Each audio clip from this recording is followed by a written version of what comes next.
पंचशील नगर स्थित झलकारीबाई स्मारक के सामने अजमेर विकास प्राधिकरण की ओर से अतिक्रमण के खिलाफ बड़ी कार्रवाई को अंजाम दिया गया। इस दौरान अतिक्रमण को हटाया गया और जेसीबी के द्वारा इस कार्रवाई को अमल में लाया गया। यहां बड़ी संख्या में भारी पुलिस जाब्ता और एडीए के अधिकारी मौजूद रहे। जानकारी के अनुसार बताया जा रहा है कि लंबे समय से एडीए प्रशासन को झलकारीबाई स्मारक के आसपास अवैध अतिक्रमण की शिकायतें मिल रही थी, जिसके तहत ये कार्रवाई की गई है। हालांकि अतिक्रमियों ने इसका विरोध किया, लेकिन पुलिस के आगे उनकी एक नहीं चली और भारी पुलिस जाब्ते के बीच कार्रवाई को अंजाम दिया गया। वहीं लोगों ने कहा कि बिना नोटिस के ये कार्रवाई की गई है, जो सरासर गलत है। ये कन्वेंशन सेंटर के लिए जो भूमि है जहाँ पे बनना है, उसके लिए उस भूमि के ऊपर काफ़ी अतिक्रमण किए हुए थे लंबे समय से। उन अतिक्रमण को हटा के यहाँ कन्वेंशन सेंटर का निर्माण प्रारंभ किया जाए। यहाँ पे इन लोगों का ये कहना था कि हमारा लंबे समय से कब्जा है और हमने कोर्ट में दावे कर रखे हैं, तो हम इनको कि आप जो भी डॉक्यूमेंट्स आप पेश करें। इन्होंने जो भी डॉक्यूमेंट्स पेश किए उनके मुताबिक किसी प्रकार का कोई स्टे था नहीं।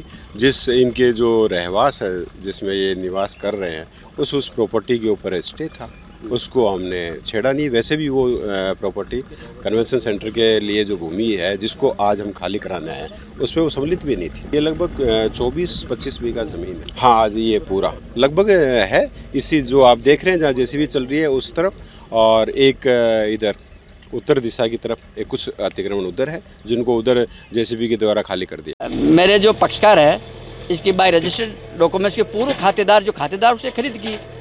जब चौसाला जमाबंदी के बाद वर्किंग जमाबंदी 2041 में मूर्ति हुई, तो श्री सरकार सेवन से रेवेन्यू एजेंसी की त्रुटि से दर्ज हुई। हमारी त्रुटि या पक्षकार त्रुटि नहीं, उसको दुरुस्ती या वापस लीगल फॉर्म में जाने के लिए कोर्ट के समक्ष वापस अपने खाते अकाउंट में दर्ज कराने के लिए प्रकरण दर्ज है। उसमें एडीए पक्षकार है, राजस्थान सरकार तहसीलदार पक्षकार है, और प्रकरण आज भी जेरकार है। मेरे तरफ से तो संभागीय आयुक्त महोदय के समक्ष न्यायालय में आज भी ये पत्रावली मेरे पास है, और दोनों प्रकरण जेर सिविल न्यायालय में इसी अराजी बाबत स्टे है। जो मेरे लायक दोस्त वकील साहब है उसमें, और आज भी दोनों पक्षों की जानकारी है, एडीए को भी जानकारी है। फिर एडीए को जानकारी होते ये कहे हैं, एडीए कहता है कि साहब हम शेयर लीड को नहीं मानते हैं। शेयर लीड कोई घर का दस्तावेज तो नहीं है।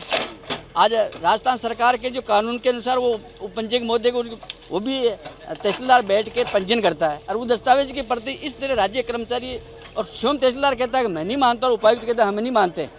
ये दुर्भाग्यपूर्ण। आगे तो ये है कि जो भी है अग्रिम कार्रवाई एडीए क्या करती, विधिवत कार्रवाई करेगी, उसके हद तक हम कोर्ट में वापस चाराजोई करेंगे। 2 बीघा ये अभी त्रुटिपूर्ण से एडीए के नाम दर्ज होगी, तो इसका फायदा उठाते हुए ये अविधि कार्रवाई कर रहे हैं। अभी मेरे पक्षकार है जिनका नाम है समदा के वारसान, समदा पुत्र हजारी के वारसान, जिनके लड़के हैं समदा के वारसान है शौकीन, जालम, सोनी, सलमान, रशीदा, निरमा, जिसमें सलमान ये खड़ा है। हम ये चाह रहे हैं कि साथ जो हमारे रजिस्टर्ड दस्तावेज में जो रकबा है, उस रकबे के हद तक आप किसी प्रकार की ये तोड़ फोड़ नहीं करें। गरीब आदमी है, यहाँ निवास कर रहे हैं, अपना जीवन यापन कर रहे हैं। इसके अलावा कोई अजमेर शहर में इनकी कोई है नहीं, कोई भी दूसरी कोई आवास है। आज तोड़ फोड़ कर देंगे, रहन बसर आए नहीं।